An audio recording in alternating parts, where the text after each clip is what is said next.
What is here when a boundary is violated? It's a call.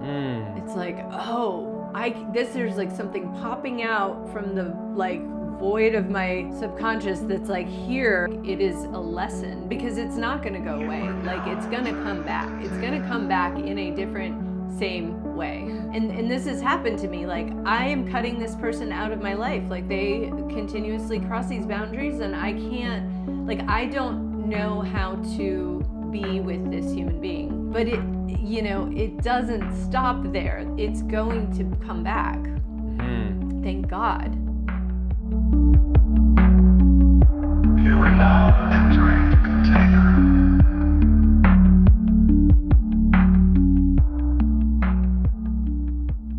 The container is now open. On today's episode, I'm getting a chance to ask Sai about a whole new phase of discovery, a new chapter in the work that she's opened up around boundaries. But actually, really, for her, obviously that boundary work goes back, to basic when you're in the womb and maybe before. But then also this round really opened up in the summer and is intimately intertwined with a series of awakenings that have really redefined the way that I know that you live your life, that we live our lives, and that we live our lives together, and how now we move forward holding a community of practice here in Charlottesville. So if you want to know about not just boundaries, but how we can use them in a transformational way, and not just in relation with each other, but in relation to God and the universe, this is that conversation. Yeah, and there's also, I want to name that conversation is also happening at Transformational Connection, and that Sean has been leading some really incredible teachings around this topic, and they've really, more recently ignited and inspired me as well. And I'm right in the midst of the beginner course of that. So I want to name that as well, because that's here. So here in the Yeah. field. Yeah. Yeah. Wow, awesome. I feel really excited to jump in. So I just want to make sure before we do that, we give a shout out to our patrons. They went to patreon.com/thecontainer and they commit to making small monthly donations that help support the work we do. There's really no podcast like The Container, and we really believe in what we're building here. And we would love if you could support us as a patron. If that doesn't feel right-sized right now for you, you can always subscribe on YouTube. You can give us a rating and review in Apple or Spotify. Those are free ways that really, really make a huge difference. If 50% of the people who listen to The Container did that, it would explode our performance on the algorithm. So really, if you think it's a small thing, it's not a small thing. It's a huge contribution, and helps spread more discussion about circling and helps spread the circling practice, I believe. Yeah. Yeah. So do that. Actually do that right now. That would be my recommendation, is to actually do it. It doesn't take very long. It's a boundary actually that you're crossing if you consume our media and don't give us a 5-star rating on Apple. All right, so with that, Sai, I kind of want to hand the ball to you and sort of hear where you're at right now with boundaries.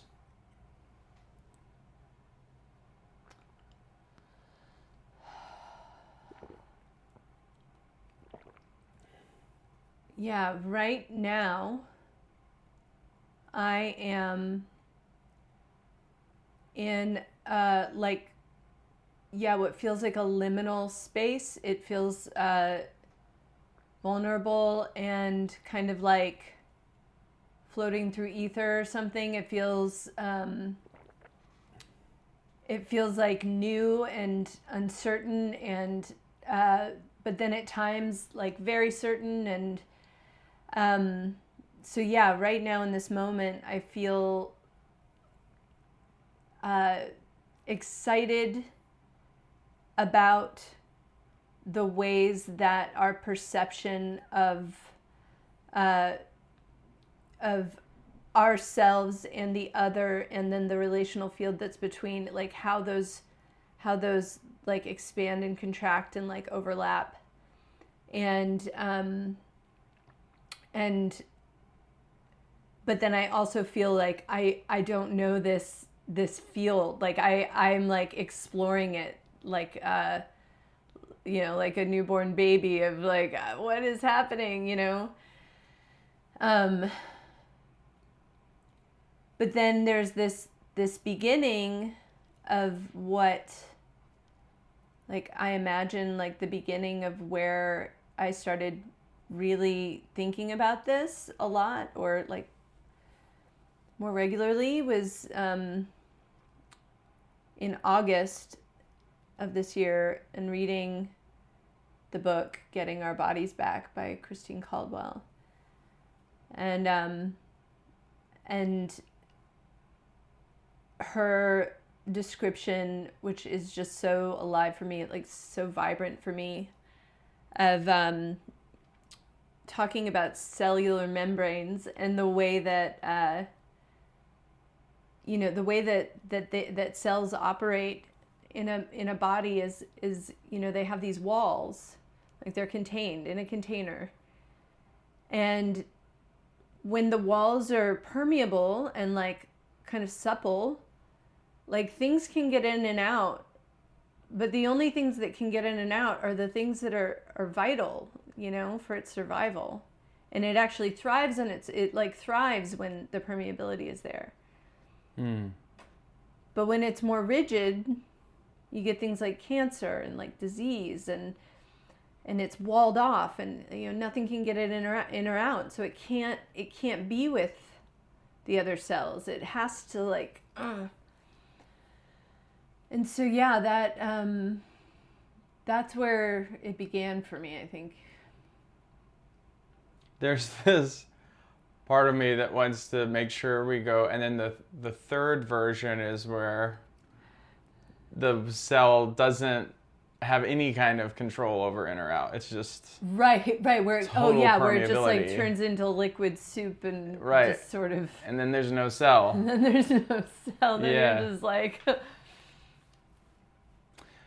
So when I hear you start there, something I want to do is make sure that we're on the same page about what we're talking about. So when we talk about boundaries, I think one of the hackles that can come up in some listeners, and that I know has come up in me before around boundaries, is we sometimes experience this in the culture where someone will assert their boundaries, and it's sort of like this rule, and if you interact with me and you don't follow my rules, then like you're in trouble. You don't get to interact with me at all, and I'm in the right, and you've harmed me, is like the frame. And I think that is real. That actually is kind of how some people use boundaries, the technology of boundaries. But I think that probably comes from a tremendous amount of pain. So I don't want to trivialize why people are choosing that strategy. yeah. But also, that strategy and that use of the tech is not what we're talking about in general here. So like, what's a really good working definition we can come up with for boundaries? Yeah, I want to just comment on what you just spoke to before we developed the definition, because I think that it could be argued that in some ways that that frame, or that like way of defining what a boundary is, it could be important in a developmental sense. Like it could be an important part of development. You know, like I think that children test boundaries all the time. They're like, you know, this is mine and this is not yours, and that's like a really important. Like you can't skip over that step. Like when you're a little kid, Right. And that the problem comes in when, you know, now you're an adult and like you're putting up these walls and you're, you know, telling people how it is and how, you know. So I just wanted to name that piece from in reflecting on what you said. And I think what we're talking about is different. Mm-hmm. Yeah. And it's different in the sense that it's in the realm of circling consciousness, of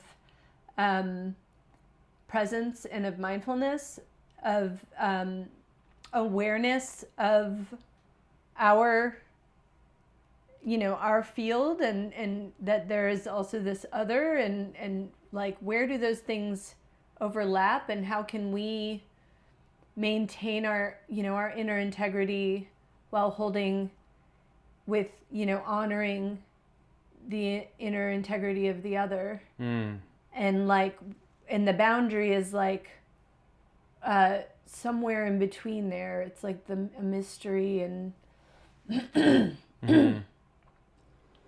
Yeah, I notice even the word integrity is traditionally used in a structural sense of like the integrity of a wall or like the integrity of a structure is like, will it stand? And there's a sense of which what we're talking about are, when we talk about boundaries, is like it defines things the way walls do, the way, like, I love starting with Christine Caldwell's cellular example. It's like the cell wall defines the wall. And then the integrity of the wall is central to the cell's survival. right. And integrity doesn't mean impenetrable, but, you know, can it stand? Can it continue to hold itself as a wall while allowing for the economy with the world that you need, that exchange? And there's this way that in relational boundaries, in a way, what we're talking about is like if I cross a boundary, that doesn't mean necessarily that I've broken a rule. It means that I've overlapped relationally into what it means to be psi. Right. I've entered that cell wall where it's like beyond this point is what we call psi. Right. And on a physical level, that's usually skin or like the clothing directly touching the skin or something. But in a relational or spiritual sense, psi is way weird. The border of that is way weirder. Yeah. Some of it exists in my head because I know you and I interact with you. And some of it exists like out here in the room. Yeah. Hovering around you as like this spectral orb that gets larger and smaller depending on you know, who knows all the factors. So many.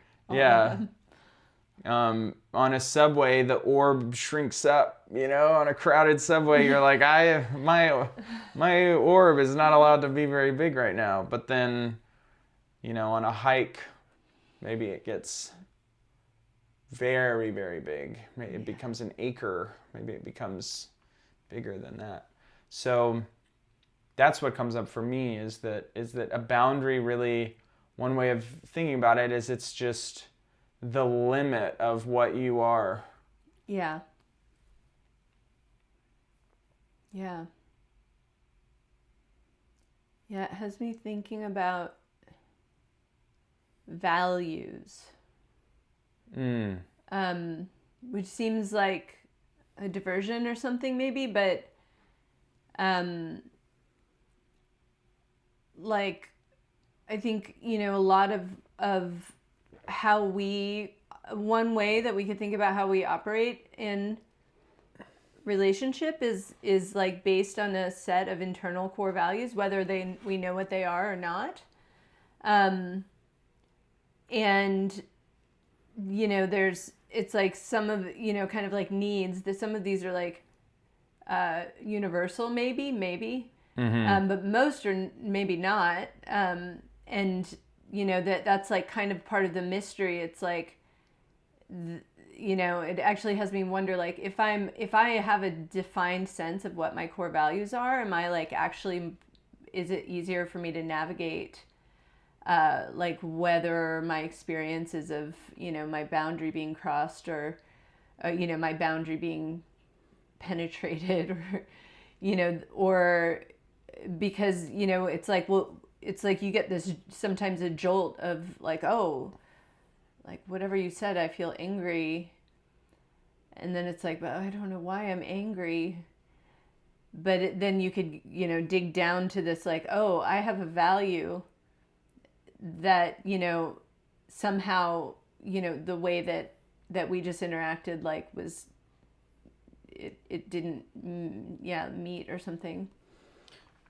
That's such a interesting dimension of the borderline of who we are, where if you deeply violate a value I have, you've kind of crossed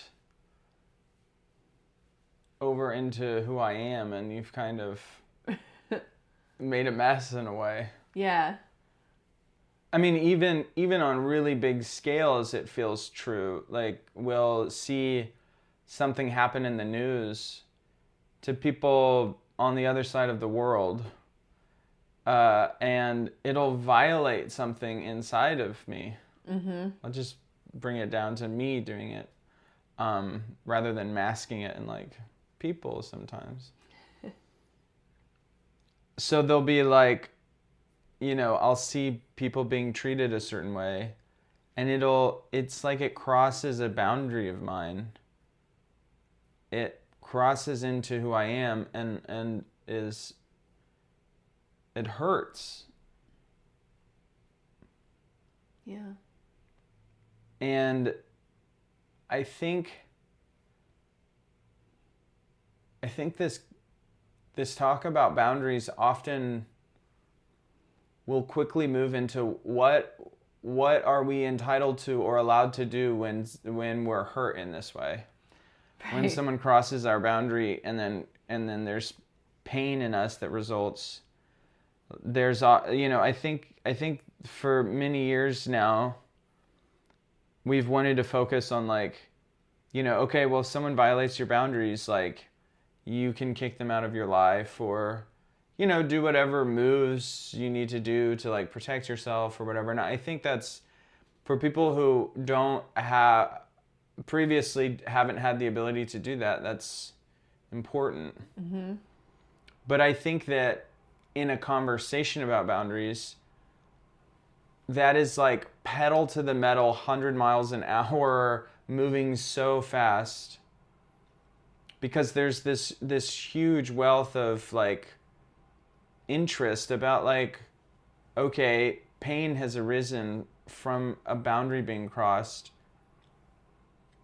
and what's here now, and like what, rather than moving into, like, executing a plan of like response, to annihilate the. So what is here? What is here when a boundary is violated?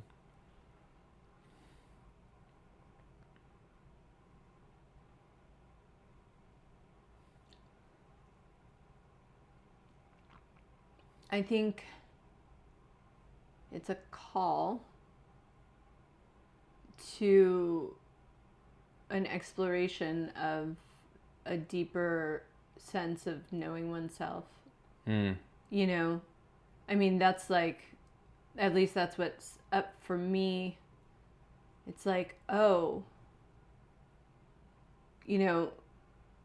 I am a human being in a body on planet Earth. And like and there's like so much that's below the surface and in the subconscious, and like it's a call. It's like, oh, there's like something popping out from the like void of my subconscious that's like here. And now like I can like explore this and learn from this, and like maybe keep it up. And it has me thinking about existential kink, like the like, oh, this is rich.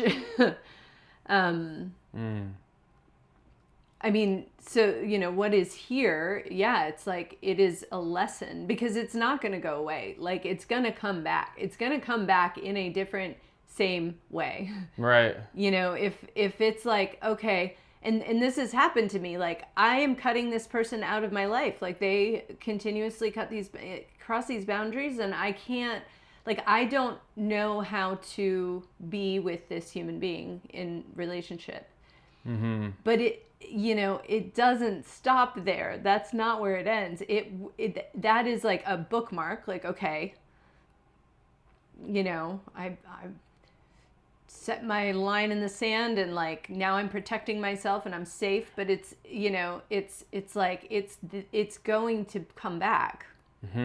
Thank God, because then when it does, it's like, okay, am I ready yet? I don't know. I think of my father in this. I think of healing my father wound. Like, it didn't stop coming back. Right. And now I'm in a connection with him that's like the likes of which I never knew were possible. Right. And but there were years where I didn't know if that was going to be possible. Yeah. I love this idea of thank you. I was about to pontificate out of frame, which is a really bad.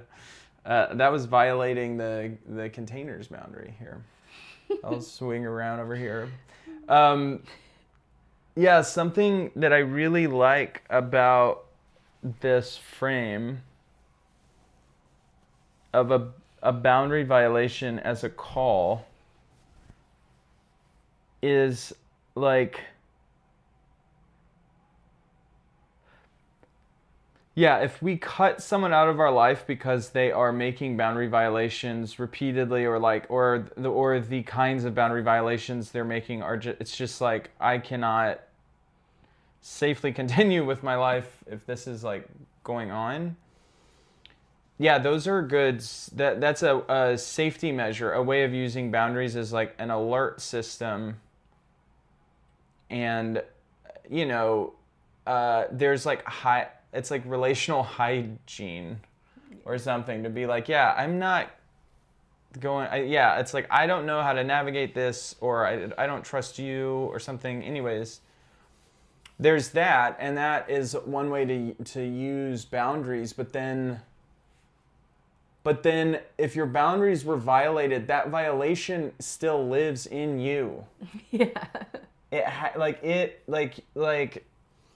This is a really weird part of the relational arts that I really had to sit with a lot lately, is like, it's always 100% my responsibility relating. Yeah. It feels like it should be 50-50, but it's like, for both people, it's 100%. 100%, Yeah. And so it's like, if I had experienced a boundary violation, it's like, the work that's there for me is 100% my work. It's not like, I can't wait by the phone for them to call me to say something that changes things. Right. It's like, I have to go in. And that requires so much bravery. Or it feels like it does at times.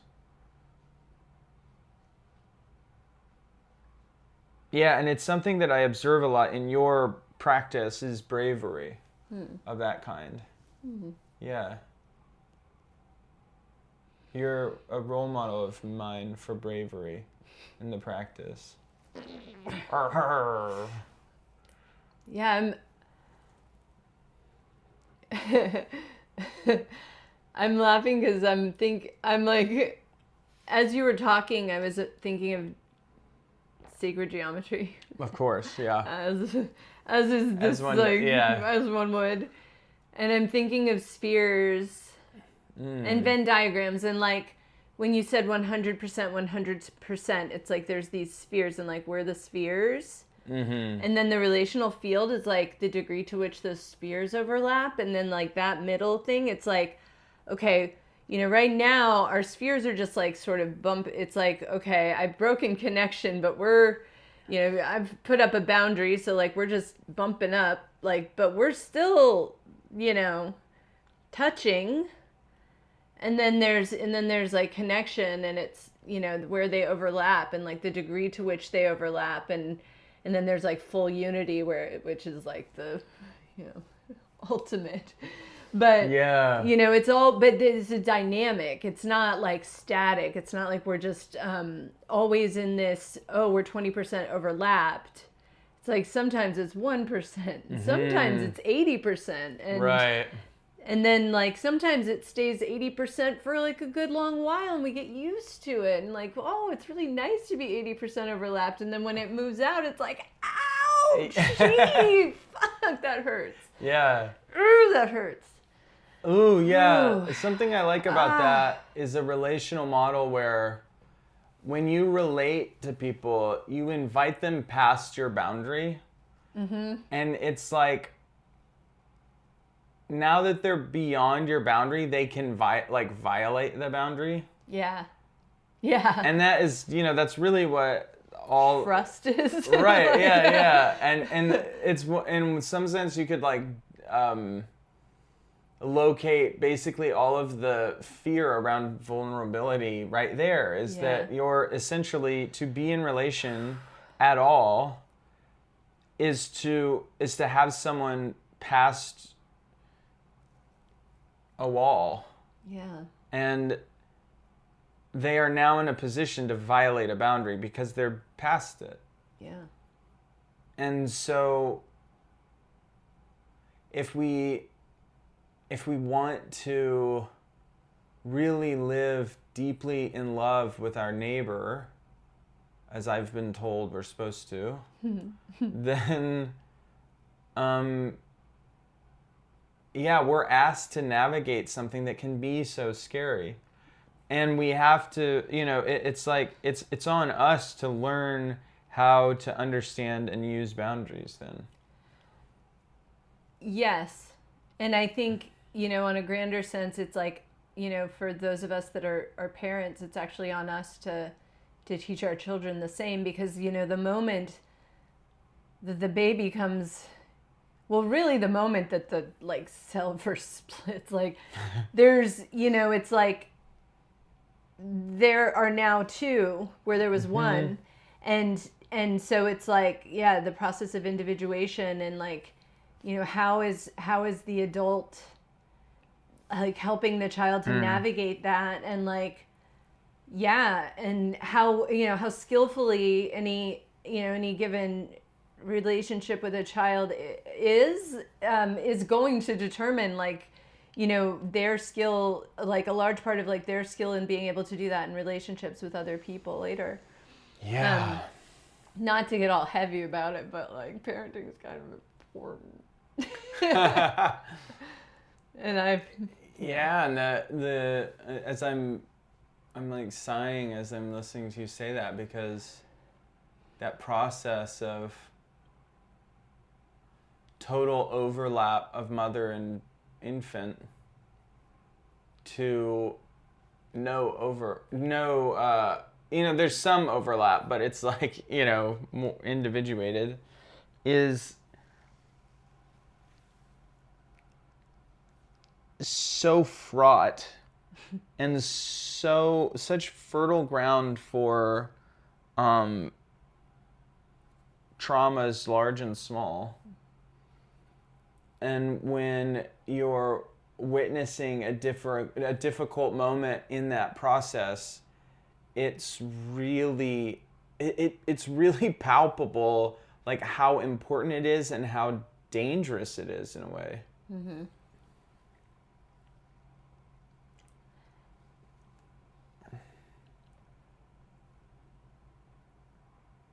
But there's also,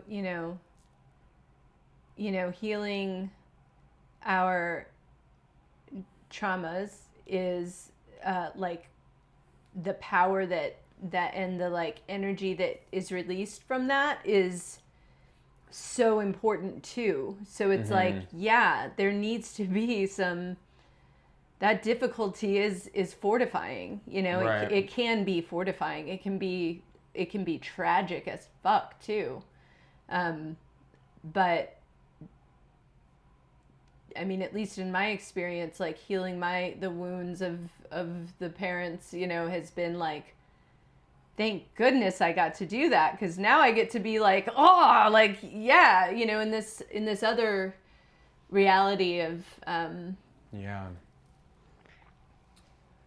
Fascinating. I mean, that goes back to the on some level, if we're taking full responsibility for our growth and our time here in this reality, the boundary violations are going to be where the angels put all of the pearls. Like it's like I don't know why the system works that way. But yeah, it's like the work is to go in with plenty of with the appropriate amount of gentleness to yourself in the moment that you need. I don't think you need to like aggressively re-traumatize yourself until, I don't know, you've run out of trauma response or something. I mean, there's artful ways of doing it. But it's like, for some reason, that's where all of the greatest treasures are buried. Yeah. Yeah, it has me thinking of plants. Say more. That they're,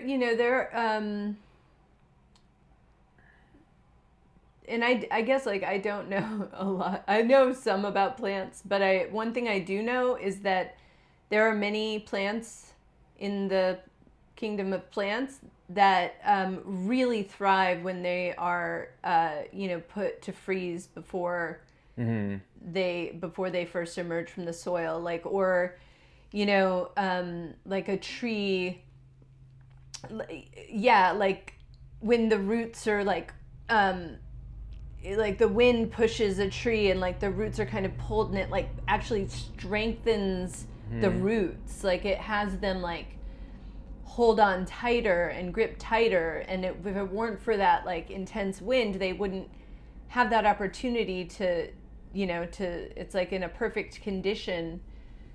Yeah, it has me thinking, yeah, it actually, there's like this study of where, and I won't be able to name the study, but where they planted a whole bunch of trees inside of this completely artificial environment that was like completely enclosed. And every single detail of what you would find in the outside environment was exactly, like it was set up perfectly. And they forgot the wind. And everything died. Yeah. Like, and that makes so much sense. I want to do like a cute version of this. Yeah. When you work in greenhouse, I've worked in greenhouses before, and if you work in a greenhouse with some money, they'll have fans up for the flats of sprouts to be like, bothered. But I've worked in like on like really small farms, and they don't really have that set up. And every day, you'd go in and you just gently brush your hand over the flats to kind of like push around the yeah. It's like, hey. Yeah, and it's like roughhousing. It is, yeah, exactly. Yeah, it really is like roughhousing. and it feels funny, but it's like, yeah, it's good for them. I don't know. It's such a that always stuck with me. That was one of the things. That, yeah. Yeah, and it strikes me as an important moment to say.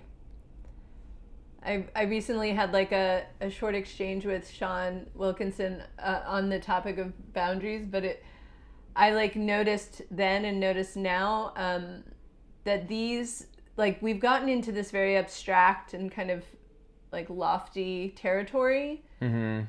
and then like bringing it back to the reality, which is that like day to day and moment to moment, this is extraordinarily tricky. Like this is like I don't know what I'm doing. Like back to like the beginning liminal space. Like I actually like am not currently like super skilled at navigating these things minute to minute, and I like I think I'm very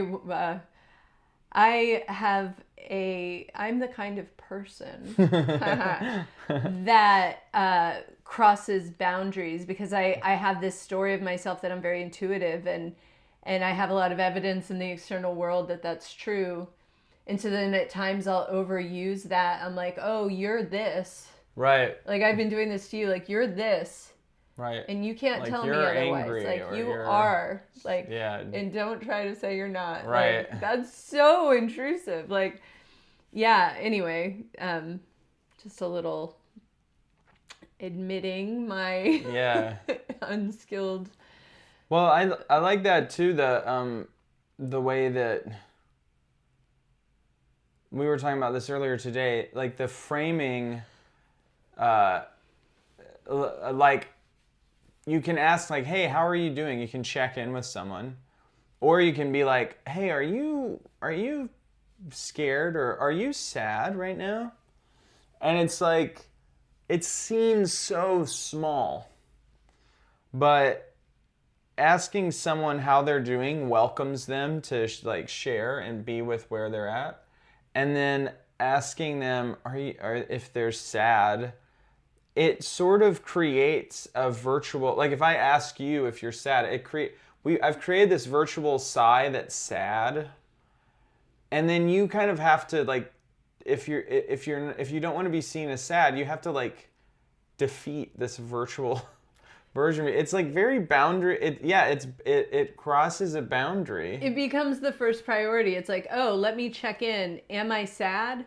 Right. Or am I any infinite number of other things right now? But first, wait, am I sad? Right. And so now I'm like, that's like the sticky. That's the reality tunnel. Yeah. And then, seem, I think we use I imagine or use seem or and then whatever comes after the ... is like actually an intrusion. This stuff goes to the heart of something. When I see people who have had really hurtful experiences in circling, something I notice is that there's like, I think in circling, people are given tools to go deep often much more quickly than they're given tools to be artful. And so there's this way that people will be really deep in you, and then they'll be then like they won't have the artfulness to be even seeing things like you're talking about with, right. Like, oh, I should invite them into sharing, and that's really the move I want to do rather than like checking a story.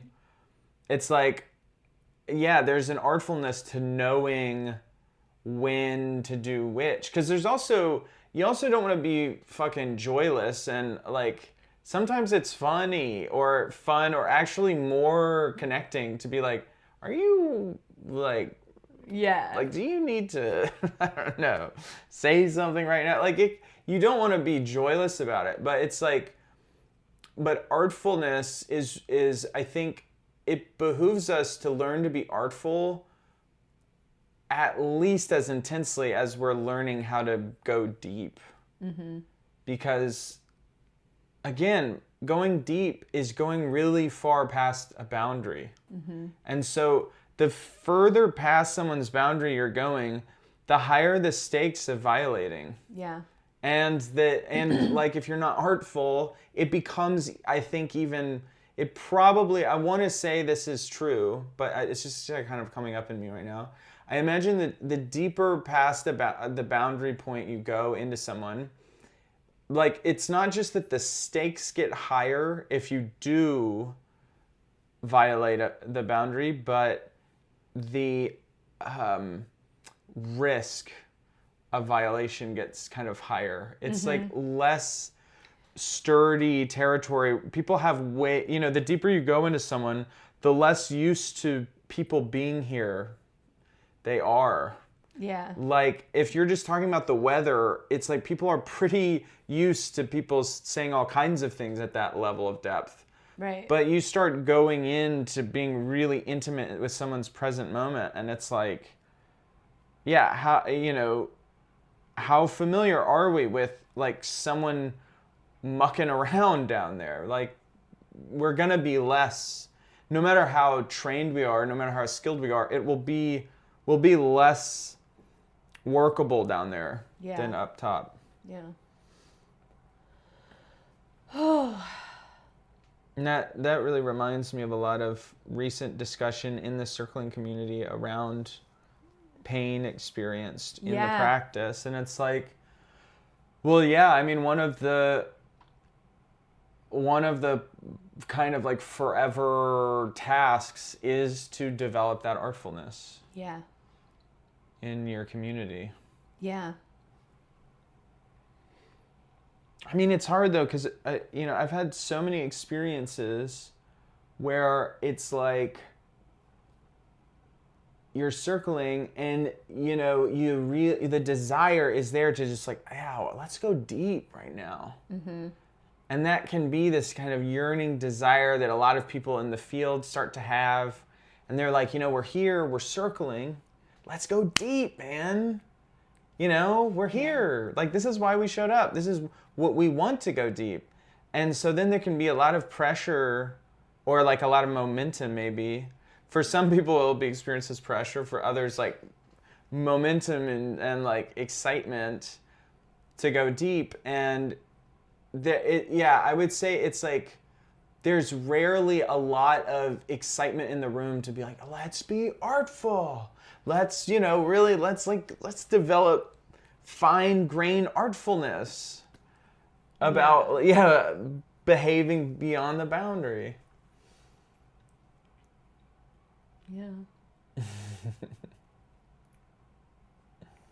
Yeah, it's like dark territory down there. You don't, like, you don't know what you don't.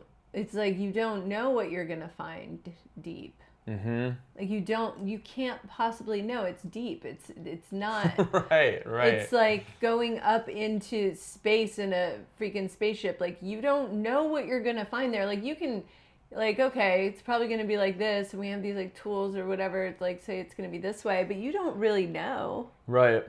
And and so the skill of like, oh, if we're about to hit an asteroid, like, I need to have the skill to like navigate this artfully, like carefully, like, so that I don't, run the spaceship into the asteroid. Right. Yeah. But something that comes up for me too is like, there's also this this thing I've been with a lot lately, that the moment where an American first saw Christopher Columbus's ship, and like the ability to actually fucking see that, Yeah. Or in today, it's like, how many people would be able to actually see a UFO? Like, sometimes I think that is like a limiting factor to how many people have seen a UFO. Is like, can one actually be in front of you and you actually be able to see it? Right. Like, yeah, so when we go 50, super... 60-40. I think when we go super deep, we face the same thing of like, are you able to actually see what is there? Yeah. there'll be some of the furniture down there will be scrutable, but there are going to be beings and objects that are mysterious in a way that will make them very hard to admit to yourself they're right there in front of you. Yeah. Yeah. We ended up in a really far out place Yeah. with boundaries. Yeah. How are you feeling here right now? I'm feeling really, like really good. I'm feeling like we're coming to the end of this exploration. And it feels like we've had this like really far out exploration, and then I keep on being like with like, oh yeah, and then there's like the practice and the like the little like, what could I do today to like what is a skill I could practice today that will help me with like seeing this territory. And what is that? Well, I don't have one in like locked and loaded. But you do practice boundaries a lot. Or you practice seeing them and noting them out loud, and then, I mean, that's my experience of you. That's kind of me crossing a boundary just now, being like, you do this, but that is my experience. Yeah, I mean, I think it's something that I noticed in this conversation that I do, I guess, which is like actually a way that we've worked so many things, which is tagging it to language, like, oh, when I hear myself saying you seem, yeah, or when I hear myself saying I imagine, like that those are actually like, oh, okay, I'm like in boundary territory, like how do I want to finish this sentence? Like just creating a mindfulness practice around those words, those phrases. Right. I imagine, you seem, especially when it's emotional versus a neutral visual observation. Like, right.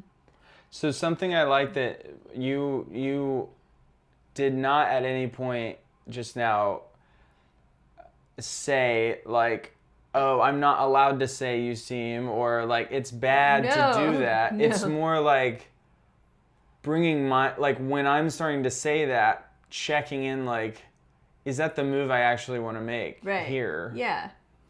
Just being mindful that there's also there's a more invitation version of that doesn't presuppose a way someone is. Yeah. Yeah. Yeah.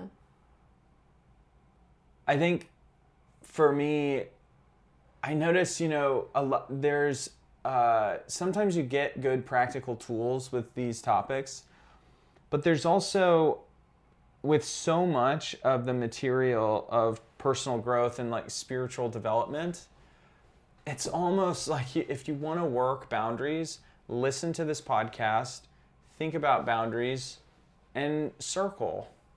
Yeah. And it'll kind of happen. The contemplation of the word boundaries will... Right, it'll be enough. It's like you gotta trust that you're moving towards healing. You're always moving towards healing. So it's like, if boundaries are coming up for you, which they are because you're listening to this, then like you'll probably, even in a couple weeks, just with playing around with boundaries more and reading about them a little bit and continuing to circle, you'll probably like be in a much better place just in a couple weeks, It's crazy the way that works. Yeah, and draw some sacred geometry. And draw sacred geometry. Overlap some of them circles. That's right. See what happens. Vesica, Pisces. Woo! Yeah. Yes.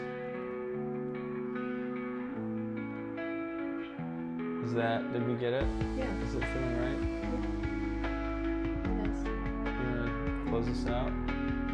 Yeah, so I guess with that, the container is now